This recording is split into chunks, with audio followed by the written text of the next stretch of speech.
Hey everyone, I hope you're having a good day so far, but let's get right into it with another Star Wars lore dive. First though, do me a favor and please drop a like or even sub if you end up enjoying the content. Helps get everything out there and helps things grow. I've got a lot more videos coming on the regular. But anyways, here we go, on to the reason we're here, a look into Star Wars lore. Today, we're going to be taking a deep look at Operation Cinder, one of Emperor Palpatine's many contingency plans should he or his empire fall or be so badly damaged that an ironclad plan had no choice but to be executed. It's part of what led to the Emperor's revival in the unknown regions later on. Today, that plan is Operation Cinder. It was a plan devised by the cunning Lord of the Sith himself. But this contingency plan was not what you might think. It was not a retaliation against the enemies of the Galactic Empire. It was also, if not more of, a punishment to his own Imperial regime for their immense failure in not preventing his death. And that's precisely what the Imperials got from this campaign. You see, to Palpatine, an empire that couldn't protect its emperor was a failure. A failure that must be removed like a stain upon the galaxy. After all, the Empire was his. It lived with him, upon him, and through him. And with that, his plan, Cinder, was unleashed. This plan would also show the galaxy that the Empire was not defeated yet. Codename Operation Cinder began shortly after the death of Emperor Palpatine on Death Star 2 above the moon of Endor. This contingency plan was already drafted and ready to begin on a moment's notice, so the death of the Dark Lord of the Sith triggered it nearly right away. The plan was orbital bombardment spread across the galaxy at many worlds and installations, enough to eradicate and cripple civilians, Imperial personnel, members of the Rebel Alliance, and more. It was a true punishment for the death of the one true Emperor.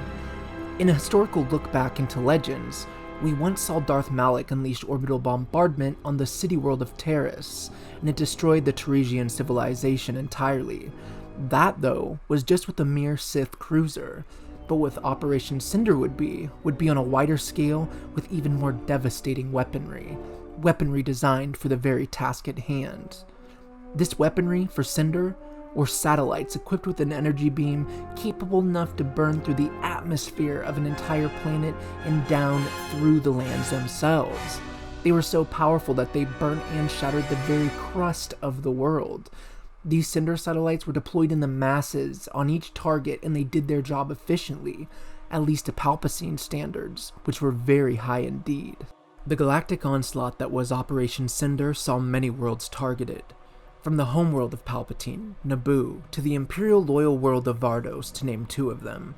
But, whereas Naboo was able to launch a counter-strike and survive, Vardos, like many other worlds, unfortunately saw the full force of Operation Cinder. The satellites devastated many civilians and Imperials alike, all spread across the planet and located in the main city. This all occurred under the command of Imperial loyalist Admiral Garrick Versio, one of the few officers entrusted with the direct orders to begin Cinder through one of Palpatine's Sentinel messenger droids, a device that could show his face and relay a message from the Emperor's lips themselves. Let us jump forward to the end of Cinder, to the Battle of Jakku, after many worlds fell and many resisted, and this was one of the Empire's largest stands after the death of their Dark Lord, the day that Cinder began to fall. The New Republic and the Empire both fought, and they both stood tall. The battle was filled with key Star Destroyers and Imperial officers. Many of these officers were admirals and captains who were essential to the Empire's infrastructure after the tragic defeat at Endor. But one of them, Grand Admiral Ray Sloane, attacked and killed another, a protege of the Emperor, Fleet Admiral Gallus Rex. This protege was a counselor who was devout and would do anything to see the new Empire rise in years ahead, but he, as well as Cinder, would come to fall. Rax was one of the key personnel behind Cinder, as was Admiral Versio, and with their deaths, the operation fell. These were the key strategic minds behind the Emperor's order after his death, and they were no more. However, the short life Cinder had gave a burst.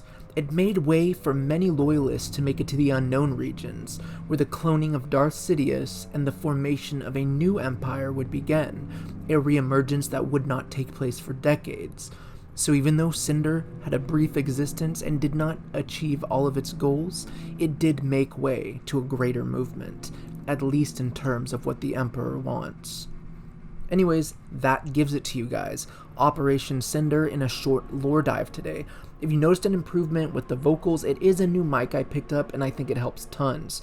Anyways, as always, thank you for stopping by, and if you enjoyed it, please consider tossing a like or even subscribing. It helps tons, and more content is coming on the regular and it's going to keep getting better in terms of quality. But until then, stay safe, may the Force be with you, and I will catch you on the next one.